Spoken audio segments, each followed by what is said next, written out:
ஸ்ரீ ஹயக்ரீவர் ஜெயந்தி. கல்வி கடவுள் ஹயக்ரீவர் அவதரித்தது பௌர்ணமி நன்னாள். மது, கைடவன் எனும் குதிரை முகம் கொண்ட அசுரர்கள் படைக்கும் கடவுளான பிரம்மதேவரிடமிருந்து வேதங்களை பறித்துக் கொண்டனர். வேதங்களை மீட்க பிரம்மதேவர் விஷ்ணு பகவானை வேண்டி துதிக்க, பிரம்மதேவரின் வேண்டுதலை ஏற்று எம்பெருமான் குதிரை முகம், மனித உடல், பிரகாச ஒளி முதலாக சங்கு சக்கரதாரியாக திவ்ய சொரூபத்துடன் அவதாரம் எடுத்தார்.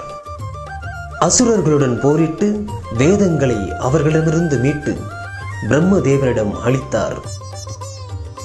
அன்று முதல் விஷ்ணு பகவான் எடுத்த இந்த அவதாரம் ஹயக்ரீவர் அவதாரமாக போற்றி வணங்கப்படுகிறது. அசுரர்களை அழித்தும் உக்கிரம் தணியாததால் லக்ஷ்மி தேவி அவர் மடியில் அமர்ந்து உக்கிரத்தை தணித்தார்.